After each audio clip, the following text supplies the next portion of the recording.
1967 was packed with Summer of Love sing-alongs, Motown soul, British invasion pop, and Sunset Strip psychedelia. But a handful of records rose above the noise and became songs we still know by heart. Here are 10 songs from 1967 we'll never forget. Number 10, A Whiter Shade of Pale by Procol Harum. When we call out for love. Studio tales from 1967 often drift back to a smoky London room colored by the sound of a Hammond organ. One of music's most recognizable intros comes from A Whiter Shade of Pale by Procol Harum. And so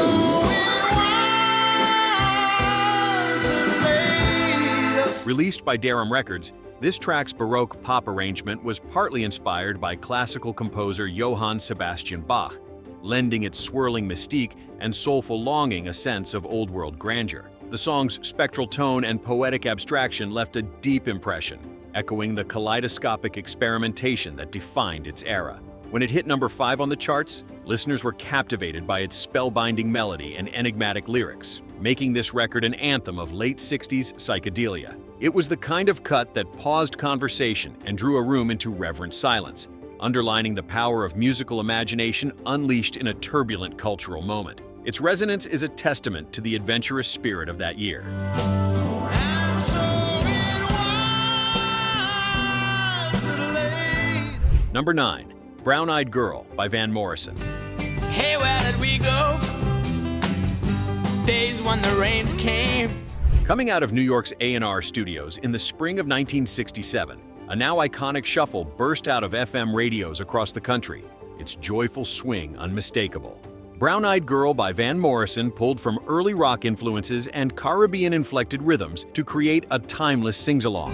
Standing in the sunlight laughing, hiding a rainbow's wall. Released on the Bang label, this record became a sleeper summer hit, eventually peaking at number 10 on the charts, its breezy guitar and carefree melody making it a staple for backyard barbecues and wedding dance floors alike.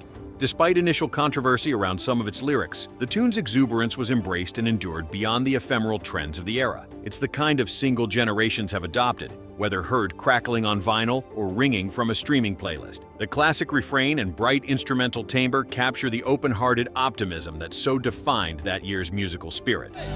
Where did we go? Days when the rains came. Number 8, Groovin by the Young Rascals.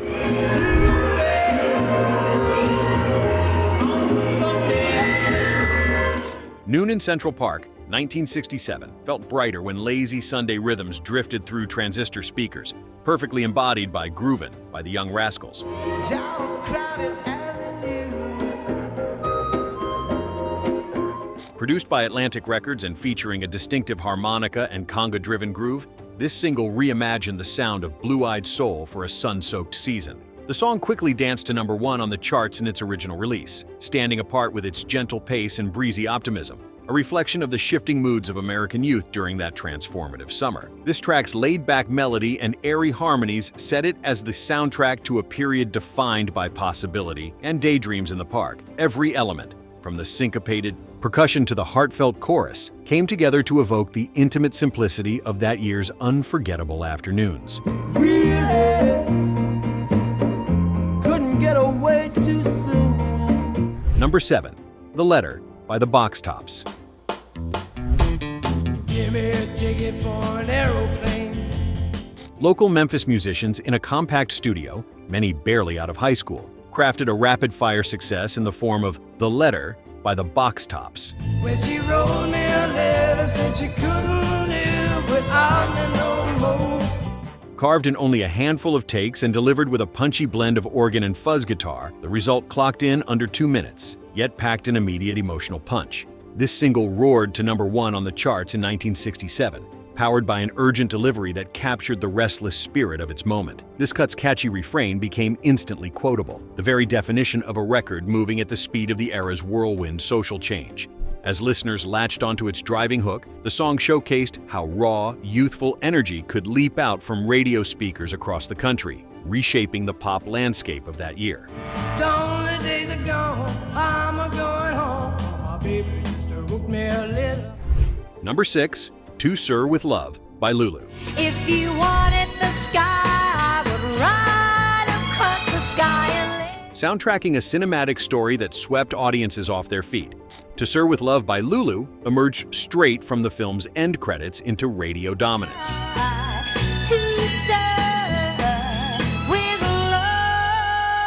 This record, penned by Don Black and Mark London for the British drama of the same name, soared to #1 on the charts, becoming the year's best-selling single in the United States. Lush orchestration amplified the heartfelt message, connecting listeners to the emotional gravity at the heart of its narrative. Its popularity extended well beyond the film, as this track was embraced at graduations and special occasions for decades to come. The arrangement's directness, with its soft strings and steady piano, remained a touchstone for ballads. To Sir with Love by Lulu represents a rare case where a movie theme evolved into an anthem for real-life transitions, not just for 1967, but for all times. But how do you thank someone who has taken you? We're halfway through, and the sounds of 1967 are already bringing back some deep cuts. Which of these songs did you grow up with, or maybe discover years later on a dusty record or random playlist? Got a favorite song we didn't include? Drop it in the comments. We'd love to hear the tracks that stuck with you. Number 5, Daydream Believer by the Monkees.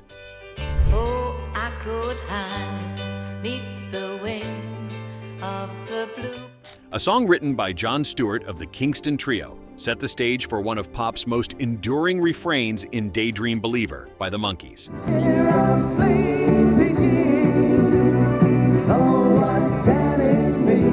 Issued late in 1967 via Cole Gems Records, this record transitioned the group from television darlings to chart fixtures. The single claimed the #1 spot early in its release, propelled by bright piano chords and a buoyant sing-along chorus that resonated across generations. This tune showcased how production techniques were evolving, using overdubs and layered harmonies to create a sound instantly recognizable even today. Its upbeat mood belied the more bittersweet undertones of its narrative, capturing an era where optimism and longing danced together in perfect pop symmetry. Staple of the late 60s, this track encapsulated the effervescent energy of that transformative year. Daydream believer and a homecoming queen. Number 4, Happy Together by the Turtles. I think about you day and night. It's only right to think about the girl you love. Amid the spontaneous, sun-warmed optimism of 1967, a single crafted by Los Angeles songwriters Gary Bonner and Alan Gordon rocketed to the top of charts. Happy Together by the Turtles.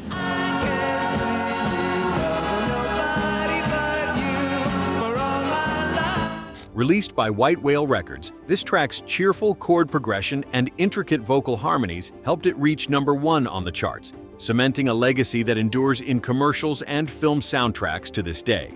The tune's handclaps, dynamic arrangement, and instantly catchy melody made it a mainstay at parties and on jukeboxes nationwide. This record's effervescent spirit radiated through the pop landscape, reflecting the community-driven idealism and wide-eyed hopefulness that were hallmarks of that year.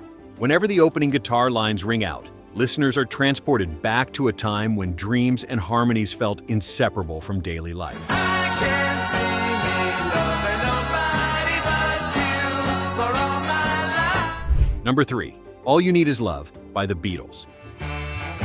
All you need is love. Broadcast to the world during the Our World Global TV event, the instantly familiar refrain of All You Need Is Love by the Beatles became the de facto anthem of the Summer of Love.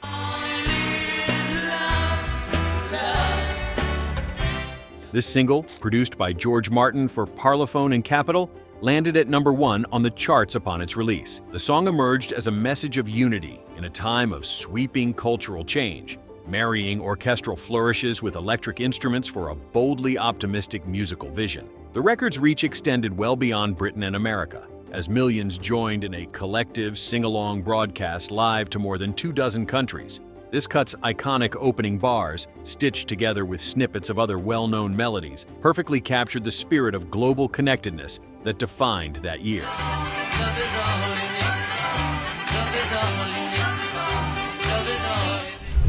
Number 2, Light My Fire by The Doors. Come on, baby, light my fire.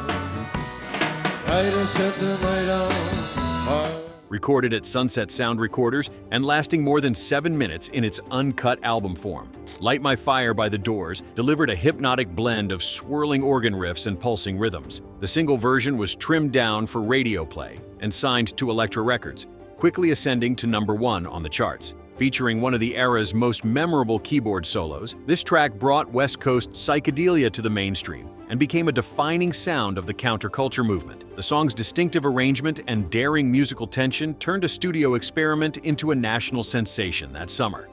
The record's hypnotic progression marked a shift toward more progressive, exploratory pop, leaving an enduring mark on the year's musical legacy.